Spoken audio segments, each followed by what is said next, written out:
OMG, you guys. The haves and the have-nots. Ooh!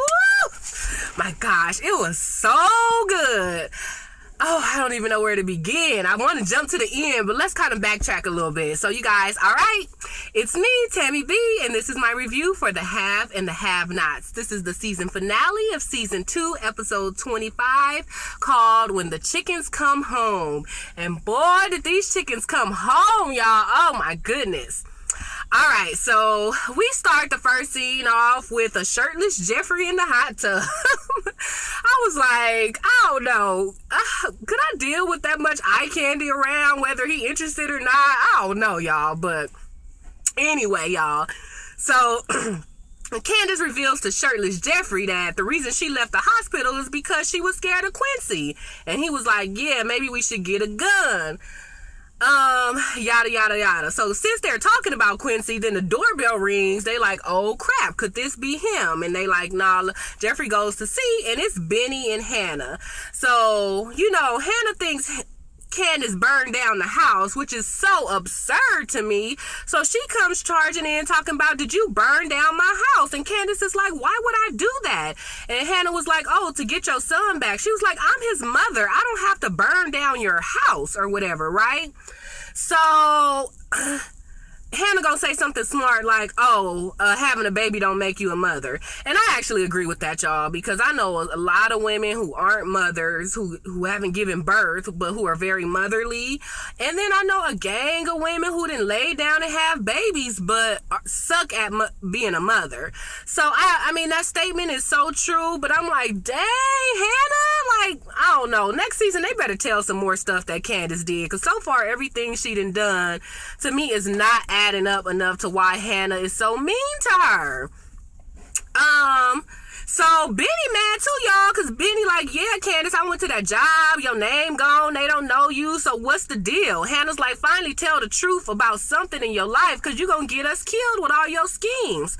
So she all teary-eyed or whatever. So she tells the truth about the first car, told Hannah, like, I bought you that first car because I saw you on the bus stop. Hannah don't believe her. And then she tells the truth about the money. She was like, I came into a lot of money, and that's how I was able to buy all the stuff, but I know how y'all was gonna act, so I pretended I had a job, basically. And they like, how much? And she's like, $7 million. And Hannah was like, you don't just come into $7 million. And that's so true, y'all. Have you ever heard of somebody just coming into $7 million?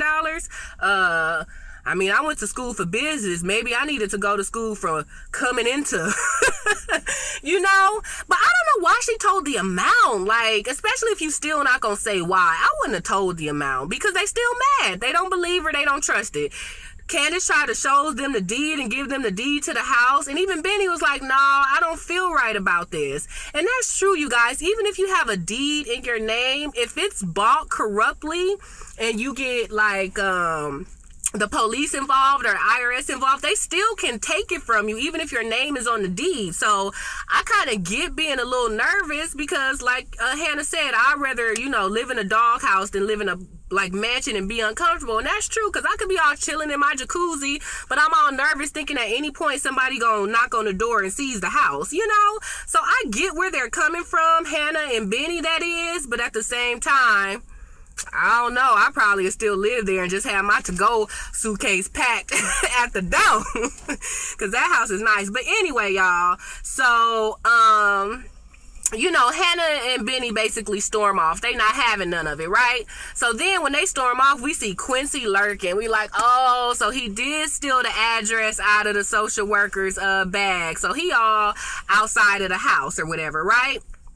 So that's that for a little bit. So next we jump into the office and then Maggie is talking to David or whatever. Well, first of all, Veronica goes to David's office, and when she opens the door, Maggie is in there talking to David. They wasn't close or nothing like that, but I'm like, dude, like, why were they in there with the door closed? Like, you guys work in the office with a bunch of people.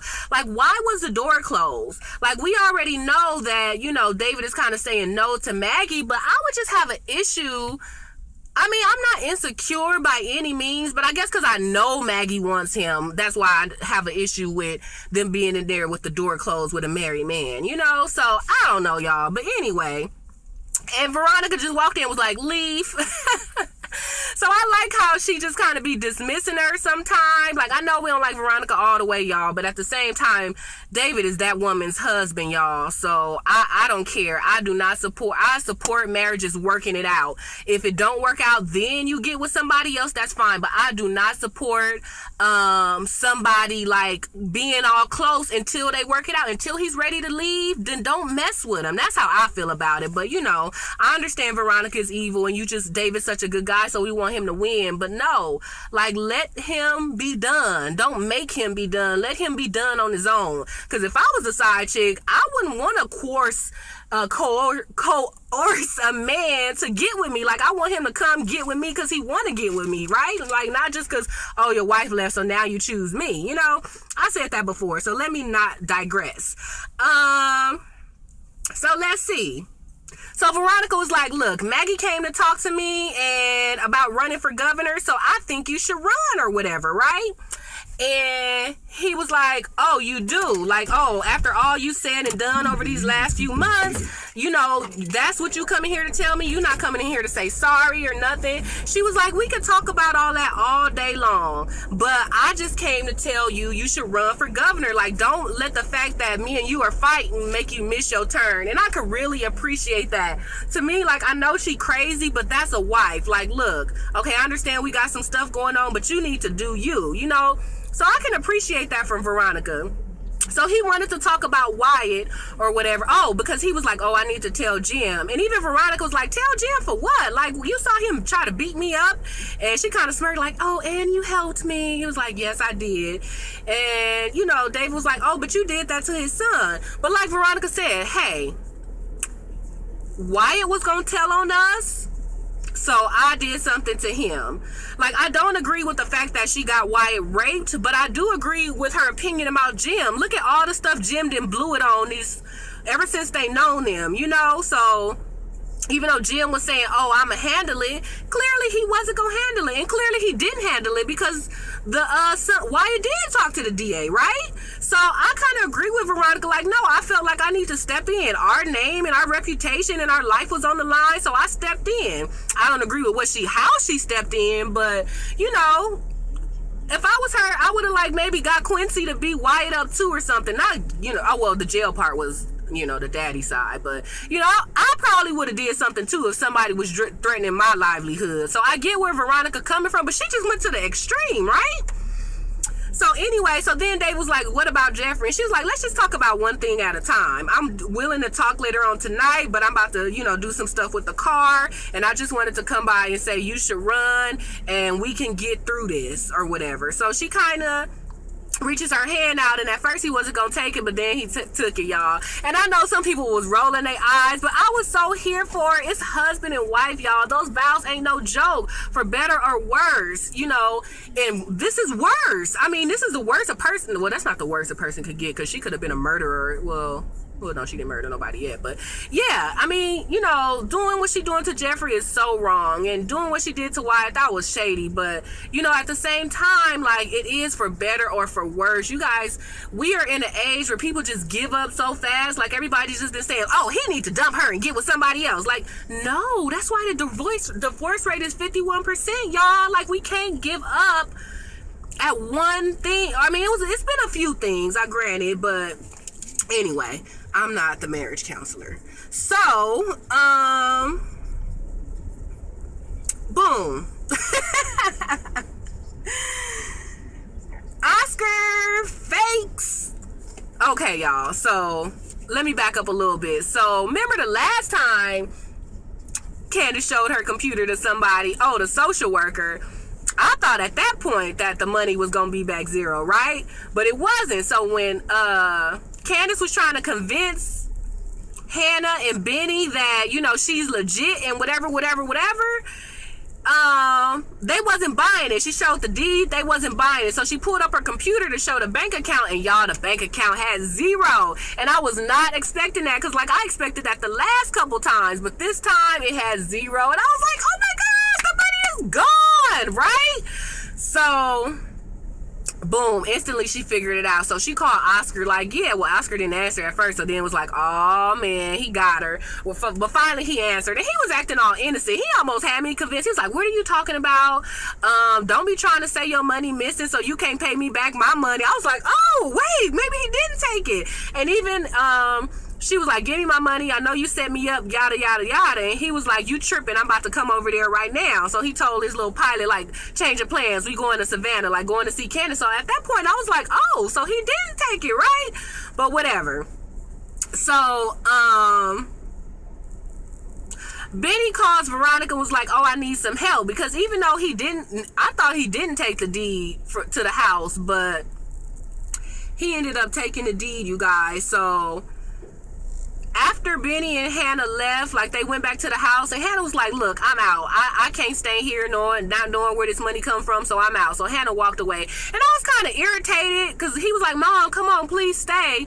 And she left. And I was like, you know what? Let her walk. Let her go and do what she gonna do. Because, I mean, I get it on one hand. I wouldn't want to stay somewhere uncomfortable. But I'm just tired of Benny begging her. You know, like, if you want to walk, we got I understand. Like, you're not gonna go to jail, Hannah, if you spend a night here or take this car. You know, but if you want to be that stubborn, go and walk your little ass on. That's how I was feeling. Like, so, boom, Benny let her walk. But at the same time, you know, that's your mama. So he called Veronica and was like, oh, I need help, meet me at the tow yard. So Veronica come, and, you know, she showing the deed. She was like, oh, yeah, this where you got all this stuff from your sister, because your mama thought it was me. And Benny kind of just shook it off. And Veronica just told him, like, look, go to the county clerk's office and find out and if it's real or not, and that's all you got to do. So Benny was just like, okay. And Veronica was like, that's not all you called me down here for. And it really was, because Benny didn't know that. But for her being a lawyer, that was so simple or whatever. So once she realized that's all he really wanted, she was like, okay, well, look, that's all you got to do. And just to let you know, we can't have sex no more. And then Benny was like, cool, because we shouldn't have did that anyway, right? So out of nowhere, then he started getting all googly-eyed and coming on to her, right?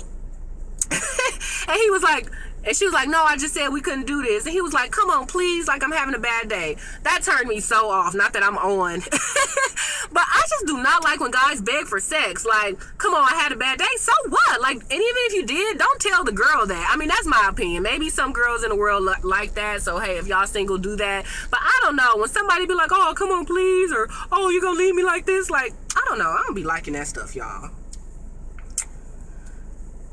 So anyway, you guys, Jeffrey and Wyatt is trying to come get the car. Because, you know, Jeffrey told Wyatt, oh, I found the car. So Wyatt like, oh, let's go see it. So they go to see the car. And when they get there to the tow yard, they see that Veronica's in there. So they go sneak around the back, check the car to make sure it really is the car. It really is the car. And then they look in the office to see what's going on. And boom, they see Veronica and Benny having sex, y'all. Oh, my God. And Wyatt is so funny. Instantly, I know they joke about this generation always pulling out their camera phones, but I so wouldn't even thought to do that quick. But instantly, Wyatt was like, and Jamie was like, dude, like, you know, that's my mom. He like, hey, I'll send you a video if you want to see it, but I'm getting this on camera. Like, she been blackmailing us. I'm about to get something on her. So I get it, y'all. But I'm so glad, you know, they was to the back. Because if I was Jeffrey, I would not want to see my mom doing it.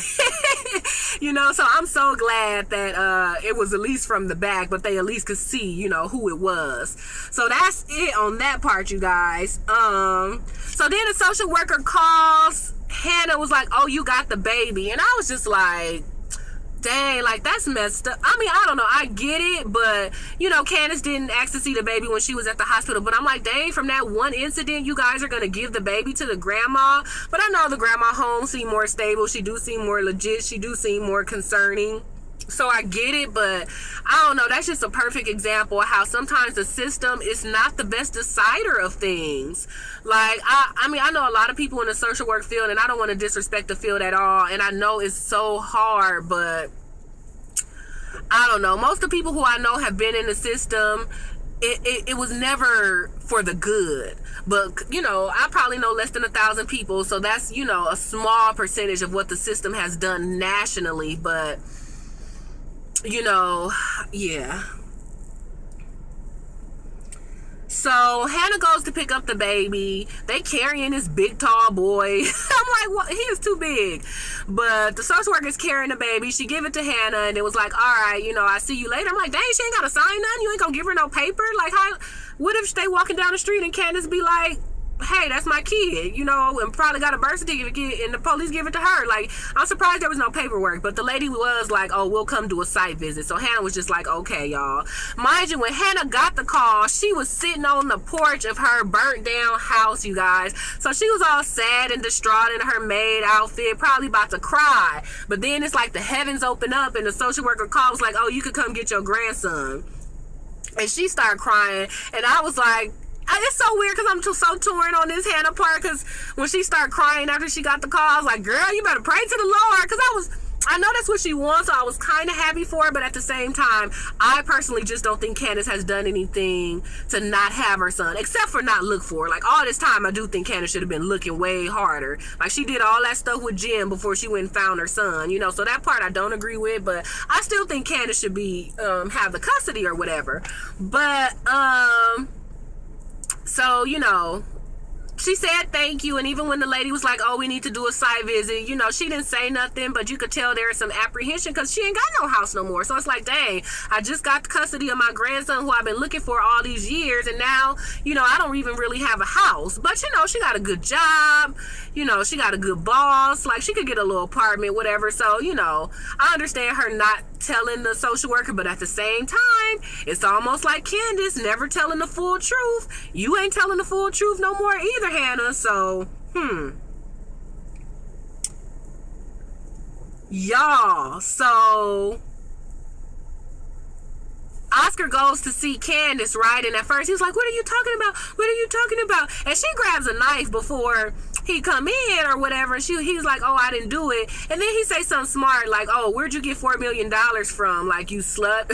Okay, I'm ad-libbing, but and I was like, why she didn't stab him right there? She gonna sock him. I'm like, what you got that knife for behind your back? But I know she probably like, oh, if David hired him or Jim hired him, he probably gonna do more than steal the money. So just by calling her out of her name, maybe just a slap or whatever. So finally Oscar reveals like, yep, I took it, and it was like taking candy from a baby. You should have known with that type of money you was playing with sharks or whatever. So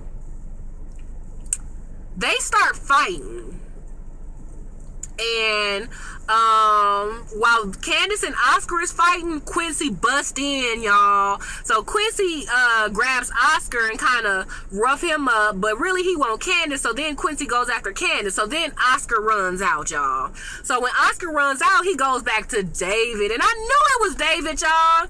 So David hired Oscar / Brandon. So Oscar / Brandon pulls out the stuff, be like, here's your money. I got as most of it back as I could. You remember she took $7 million, but Candace already bought 2 houses in a tow yard, so I think she spent like $3 million. And Oscar ain't as rich as he been seeming. Like all those private jets and stuff, he was using the money, from that $7 million or whatever, whatever, maybe some petty cash from David. So he was using the money to woo her and make it seem like he was rich and not after her money or whatever. I mean, he probably is really rich. But because he said he does asset recovery or whatever, so I wonder what that means. So, and then he gave David a whole profile on Candace. So I guess this whole time he was like, I've been going through your stuff. I know everything about you. Da da da da da. And I took the money. So he goes and reports it to David, and boom. Now Oscar / Brandon is gone.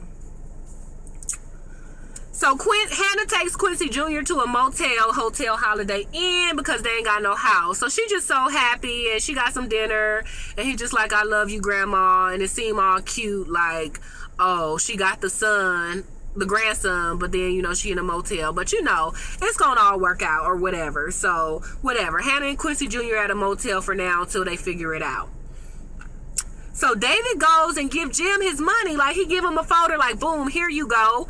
And Jim is like, what's that? And he was like, that's your money that Candace stole from you. I told you I was going to get it back, right? So, y'all, Jim got the nerve to just look at him. And I'm like, why is he doing doing that. Like, that's your homeboy. Like, I understand you choked out his wife or whatever, but y'all supposed to still cool, right? The last thing David told you is never put your hands on my wife. So I don't see what's wrong with that. I know his wife got your son raped, but come on now, like, he's still your friend. So I didn't get why Jim was acting so stank. And even David was like, oh, you're not going to give me a thank you? So Jim just kept looking at him. So David left. And I think in David's head, he was like, all right, fool, that's why I'm about to run for governor too. I was like, you better do it now, since he don't want to even say thank you. $7 million, or even if he only got 3 back. Like, despite the fact that you choked out his wife, despite the fact that, your David's wife messed with his son, he's still clearly your friend because he didn't stop none of his operations, of trying to help you out. But whatever, David leaves, so Jim calls the killer and is like, do it now. And I'm just like, dang. So he telling him like, oh, kill Veronica now, So that was crazy, y'all. So Wyatt goes to visit the DA, Lisa McDowell, and he was like, look, you sure you can get me off? He was like, yeah. And Wyatt was like, Jeffrey too? I was like, dang, Wyatt? She was like, dang, what Jeffrey got to do with this? I'm like, oh man, you ain't got no hood, right? And Wyatt was like, nah, Jeffrey ain't got nothing to do with it. It's just the fact that he knew. And so Lisa McDowell was like, yeah, whatever. I get both of y'all off. So Wyatt tells the DA where the car is. The DA and the cops go get the car. They question Benny, but they don't really show it. So whatever. So now the DA got the car, right? So boom, now we at the end, y'all, and Jim is giving his speech. Remember, Maggie Day wrote him a speech to resign, but it don't seem like Jim about to resign, because he started talking and Maggie was like, that ain't my speech. So Jim is like, look, I'm sorry. Yes, I had 2 kids out of wedlock, and I got to live with that for the rest of my life. I hope I can get to know them, but that doesn't change the fact that I helped prisons. I did stuff with Haiti. I do all these charities. I do a lot of good stuff as governor. I put criminals in jail. So I apologize, and I'm pleading with you to let me still run for governor. And everybody's just like, oh. And y'all, the whole time while Jim is talking, everything is coming to pass, y'all. Terrell, the black correctional officer who was the one who let the rapist in the cell with Wyatt, he get his neck slit. And I was like so sad, because I don't really think that's Terrell's fault. Like, I know he got paid, but hey, I don't know. I just don't think Terrell should have got. But and then it was like another black guy who killed him. So I was like, dang, what's y'all making this black on black crime? So Terrell neck got slit, y'all. The rapist, I think his name is Toxic. A whole bunch of correctional officers came in there and jumped him and stabbed him. So the rapist is dead now. The professor was walking towards his wife or whatever, boom, and out of nowhere some sniper shoot him with a gun with a silencer. So the teacher, the professor who raped Amanda, he dead, y'all. So it's going down. So Jim gives his speech and said he's still running. The crowd cheers. Catherine in her too tight skirt is smiling, and boom, there you have it. So David whispers to Maggie, he's like, oh, I'm still running. And then Maggie was like, okay, I like the way you thinking. So boom, out of nowhere, here come the DA. Like, nope, all y'all under arrest. And everybody like, who? And she like, Jim, Catherine, Veronica, and David. All y'all are under arrest for tampering with evidence. And they like, what? And of course, Veronica tried to get all sedity, like, what? You better get out of here. I don't have your job. You don't have no evidence. And she was like, no, actually I do. Wyatt and Jeffrey snitched on y'all. I got the car, so now y'all arrested. I was like, ooh. But Veronica went out like a G, y'all. To me, she went out the hardest being arrested. Like, they was putting her hands behind her back, and she just walked out with her head like, all right. Catherine was looking at her like, ooh.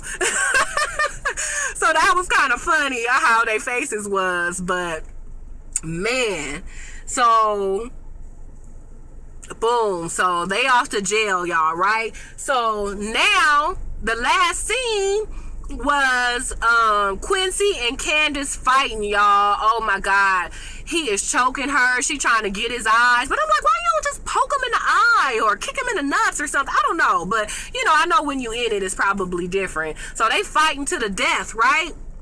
And boom. So remember, Jeffrey came back. He went to go run that little errand with Wyatt. And so Jeffrey came back. So Jeffrey walked in with Quincy on top of Candace. So he busted a vase on his head and then tried to help Candace up. But then Quincy got Jeffrey, pinned him against the wall, and was beating him up. So Candace went and grabbed a knife and stabbed him. But he turned around and got Candace. So then Jeffrey picked up the knife and boom, boom, boom. He stabbed him like 3 times, y'all. And I was like, because I was like, Jeffrey, like, you a killer. Like, I feel like Jeffrey was taking out his anger. I think he got 1 stab in from the mama, 1 stab in for Melissa getting pregnant on purpose. And what could the other stab be for? I don't know. Oh, the other stab was probably for him still not getting none from Wyatt after all of this. So y'all, Jeffrey killed Quincy. Well, okay, Jeffrey stabbed Quincy. So that's it, you guys. So Candace was left with all his blood. She looking at Jeffrey looking at her. It's just like, oh, and that was it, you guys. That was the end. Oh my goodness, you guys. It was so good. So I guess they're gonna be back January 5th from what I saw on Twitter. So we got a few months. So Tyler, you did the thing on this finale. It was so good. I told a few of the cast members congratulations on a good season on Twitter. So that was it, you guys. So that was the haves and the have-nots. I can't believe I'm all this excited. Like, I'm still all up in arms about it. It's so good. I think the one who played Veronica, her real name is Angela. I can't think of her last name. She was like, is anybody else still holding their breath from the haves and have-nots? I was like, girl, I'm still waiting to exhale. So that was it, you guys. So that was my review for the Have and Have Not season finale. I hope you guys enjoyed it. You know what's up. Give me the thumbs up on this video. Go ahead and check me out on Twitter at TammyB_. That's TAMI, the letter B, and the symbol underscore. All right, you guys. Subscribe to my channel if you haven't. Share the review with your friends. Somebody you know who may watch the show may be interested. So just spread the love, you guys. And I will see you in the next review. All right. Enjoy the rest of your day. Bye.